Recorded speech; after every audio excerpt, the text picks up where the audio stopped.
Pagkatapos natin na i-vlog ang Camp Palabo Sandbar dito sa Pinamungahan, Cebu, kinabukasan ay pinuntahan ko ang isa sa mga tagong yaman na falls sa nasabing lugar. Ito ay ang Busagak Falls. Kilala ito dahil sa malamig at malinaw na tubig na bumabagsak mula sa batuhang bangin, napapalibutan ng luntiang kagubatan at likas na tanawin, bagamat hindi madali ang daanan patungo sa Busagak Falls dahil may mga parte na lubak-lubak ang daan. Itong falls na ito ay unti-unting nakikilala bilang isang lihim na ganda para sa mga naghahanap ng katahimikan at pakikipagsapalaran sa kalikasan. Isang mainam na destinasyon ito para sa trekking, swimming at nature photography. So tara na mga ka-asters at bisitahin natin ang nasabing falls. Alright, so mga casters, good morning mga casters, no? So today is Sunday. So successful tayo naka-vlog sa Camp Palabo Sandbar, no? Dito sa Pinamungahan, Cebu, mga casters, okay? So that was yesterday, and for this day, tatlo yung target na i-vlog ko mga casters. Una yung Busagak Falls, no? Second mga casters ay ang yung Libo Spring, no? And lastly yung Sinungkulan Falls, okay? So okay. Pero before that mga casters, kakain muna tayo, no? So mga casters, kakatapos lang natin kumain, no? So dito tayo kumain sa poblasyon Pinamungahan, no? Malapit sa police station, no? So sinearch ko mga casters yung distance, no? Ang layo gamit sa Google Maps lugar na pupuntahan natin, yung Busagak mga casters, okay? So ipakita ko lang sa inyo mga casters yung rota natin sa Busagak. So ito yun siya mga casters. Okay, so 12 kilometers, estimated time will be 25 minutes. Alright, so susundin natin tong nasa Google Maps. Alright, so sige mga casters, tara.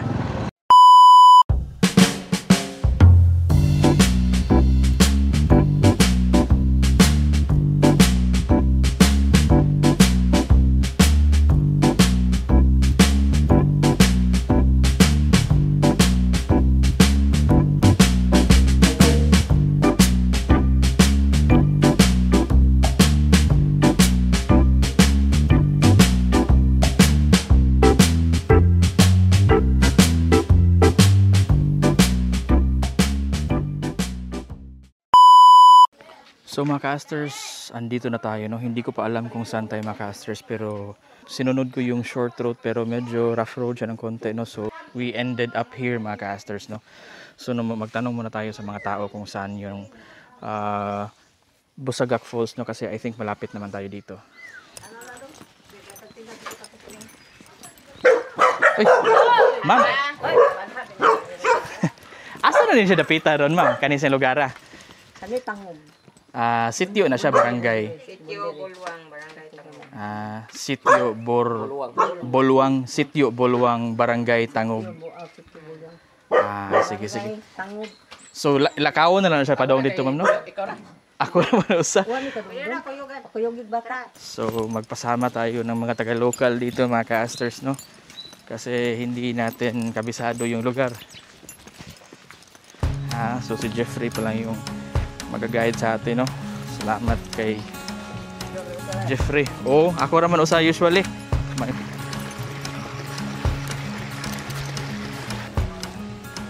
Wala pa may klase ron. At least nabi mga sementado ba, no? Pala mahuman ongoing pagyapon, ano? Lower Sambagon.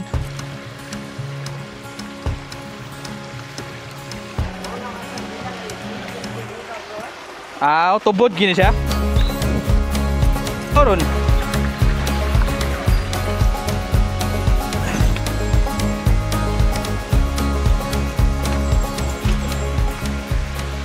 Nabitaw, no? Okay, so mga casters, nanata dari, no? Tanawa ang area mga casters, Tanawa. So dito Tagika, no? Doon tayo galing mga casters. So check nyo yung area mga casters, ang ganda, no? So kung sa ibang rota kayo dadaan mga casters, pwede kayo mag-end up na doon kayo sa taas magagaling, no? Pero sa case natin mga casters, since we took the short route pero mahirap, kaya doon tayo galing, no? Sa bahay nila ni Jeff. Yung lola niya, yung kausap ko kanina, no? Si Jeff na siya yung mag-guide sa atin dito, no? Yan mga casters, oh. So sabi ni Jeffrey, may mga falls pa daw na mas maliit sa itong nakikita natin ngayon, pero doon siya sa taas. Pwede siya daanin dyan, no? Parang may space para sa mga foot natin, no? Para may kaapakan siya, no?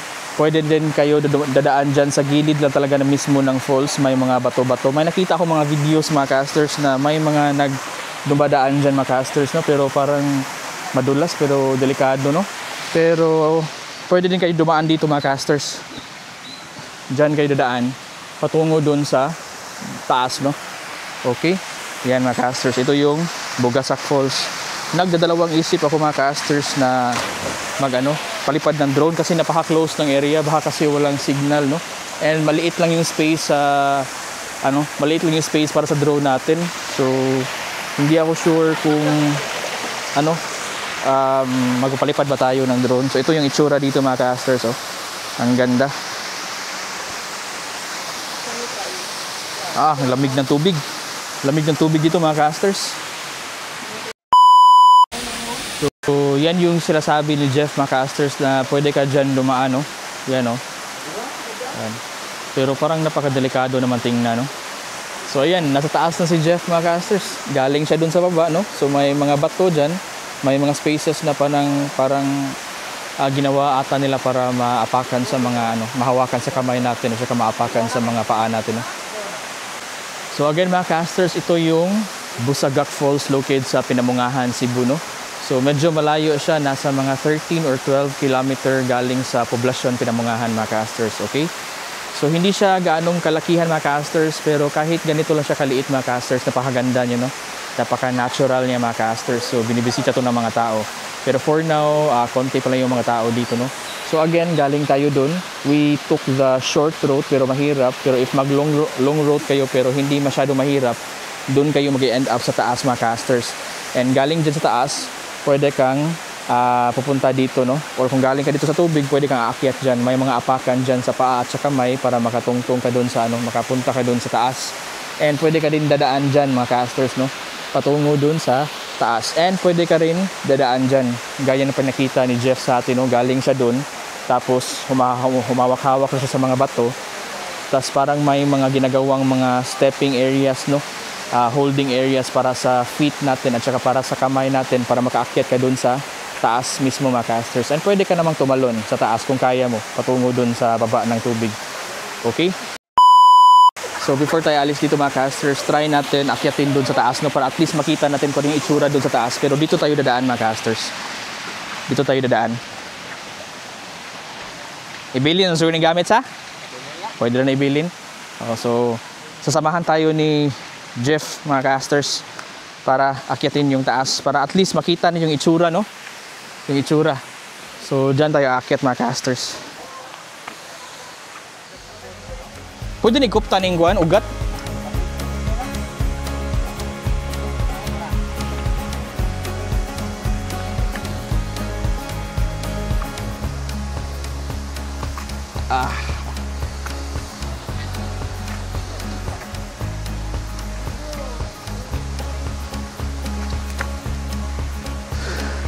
Yan.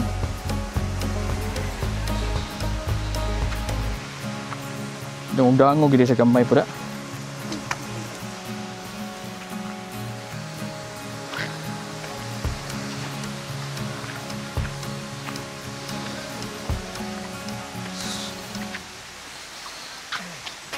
Yeah.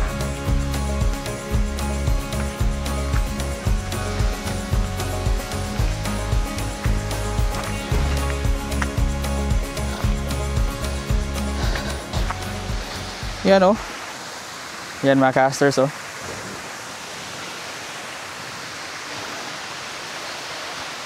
So ito yung area dito, no? So parang nasa second level tayo. First level yung nasa baba. Tapos yung second level naman, itong area dito mga casters. Okay? Yan.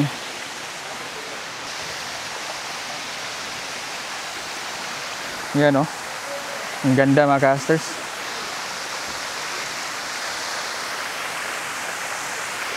So, pwede kayong tumalon galing dyan papunta doon sa baba, no?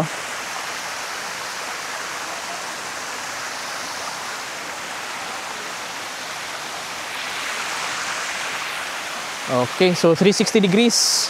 Ito yung parang tatawagin nating second level na falls dito sa Busagak Falls. Okay, ito yung second level. So tara mga casters, puntahan natin yung area na yan. Dyan. Okay, so tara.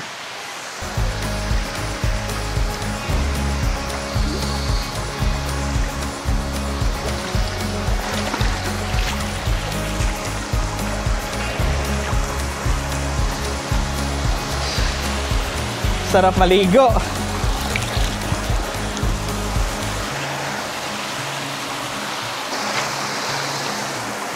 Okay. Salamat.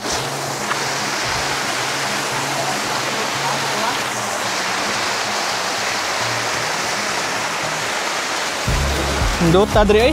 Aray.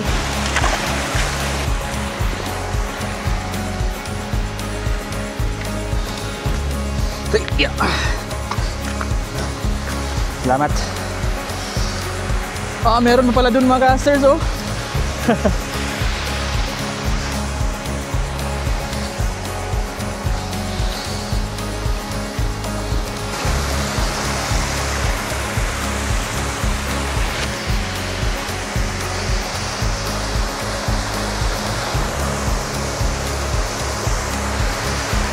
Sarap maligo dito mga casters oh.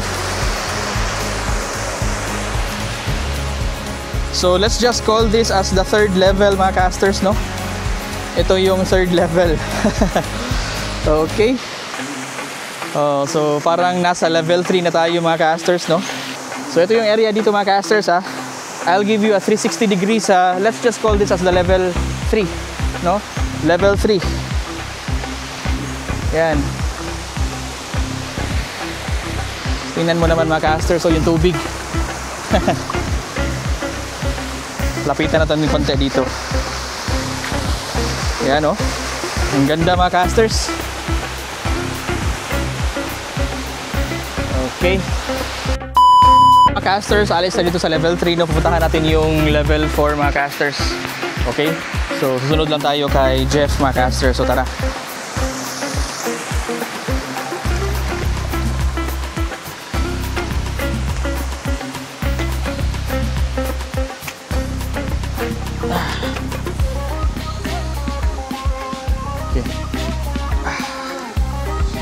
Yeah.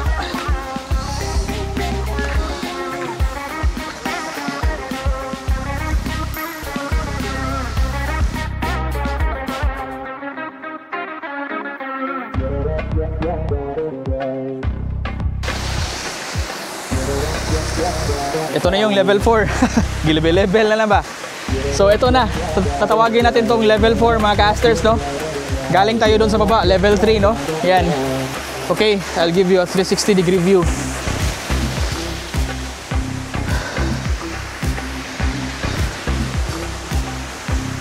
Ito na yung level 4, no?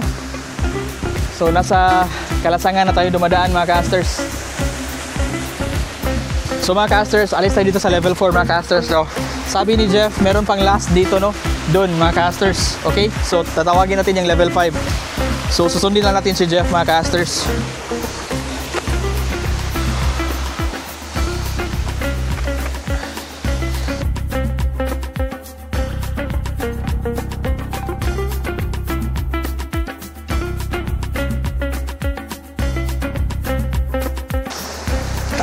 Okay.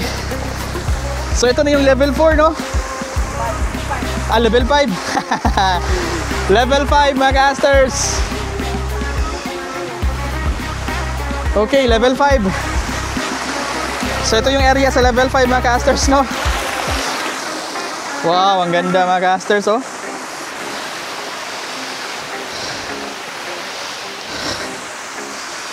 Sarap. So ito yung area sa level 5 ha. Bibigyan kita ng 360 degree view mga casters. Yan, yung falls galing doon sa taas, no? Yan siya mga casters. Alright. So medyo ang level 5 mga casters, medyo exposed ka lang sa init, no? Exposed ka lang sa init. Yan, medyo exposed siya sa init. Unlike sa other levels, no, sa baba nito, na yung level 4, 3, 2, 1, medyo hindi siya exposed. Patago siya. Kaya hindi siya mainit. Kung gusto niyo ng ano, mainit-init exposed, dito kayo sa level 5. Yan, no? Okay?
So mga casters, nakabalik na tayo dito, no? So kung pupunta kayo dito mga casters, most likely dito talaga kayo magpo-park, no? So mag-coordinate lang kayo mga casters ni ma'am, no? May mga bahay naman dito bago kayo makapunta doon sa ano, sa Bugasak Falls, no? So may mga bahay dito. So pwede kayo makipag-coordinate ni ma'am dito, no? Para mag-guide kayo mga casters. So yung Bugasak Falls is papunta doon, no? Mga ilang meters, so that aabutan mo na yung Bugasak Falls mga casters. So dito tayo dadaan pabalik, okay? So alis na tayo dito, and dito ko na end yung vlog mga casters, okay? So ingat, God bless, take care, and always good luck, stay safe. Bye mga casters.